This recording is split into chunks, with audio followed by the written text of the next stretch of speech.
deuxième exercice qu'on peut faire effectivement. C'est un deuxième exercice qui va en fait concerner, je dirais, la majeure partie des hypersensibles, car c'est en lien avec le fait que lorsqu'on est hypersensible, on prend tout personnellement.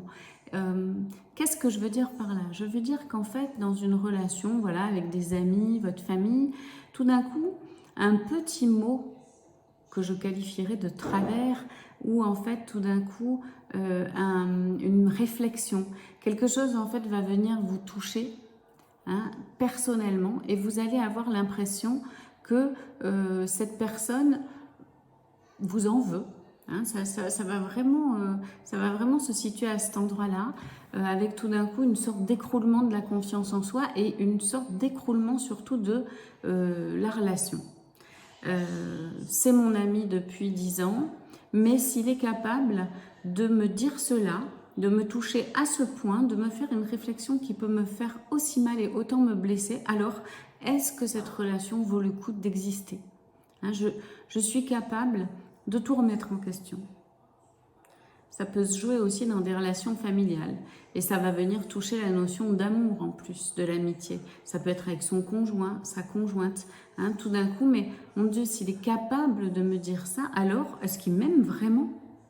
Voilà, donc le petit exercice que je vais vous proposer, c'est un exercice qui fait penser aux exercices de méditation, de mise en fait à distance de l'émotion, mais aussi de mise à distance de la situation. Comment faire cela? Mais au moment où vous ressentez dans la relation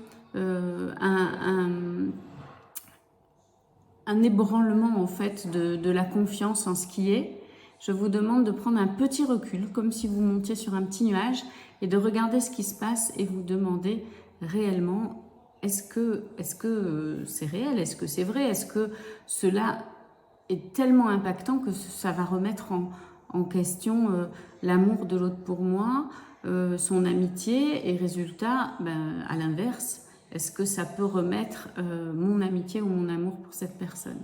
Voilà. Et ce petit recul que vous allez prendre, c'est un petit recul salvateur, je dirais. Il va pouvoir vous servir dans plein de situations.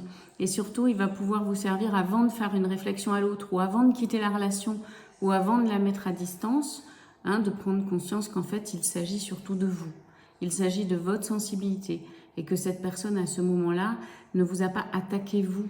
En aucun cas. C'est juste que peut-être cette personne n'a pas la même sensibilité que vous et qu'elle n'est absolument pas à ce moment-là en capacité de prendre du recul elle-même, peut-être même de s'excuser parce qu'elle ne voit pas le mal en fait. Elle ne voit pas ce qui a pu vous blesser. Elle n'est pas au même niveau que vous en termes de sensibilité.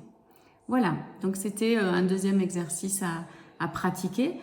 Quand je dis pratiquer, il faut le pratiquer quand même sur un bon moment, plusieurs semaines si vous pouvez. Et puis en fait, ça va s'installer et vous verrez la position du petit nuage en retrait, ce petit mode qu'on appelle un mode méta, va s'instaurer toute seule. Et les prochaines fois, ce sera plus facile pour vous.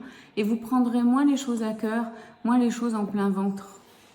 Je vous souhaite une bonne journée.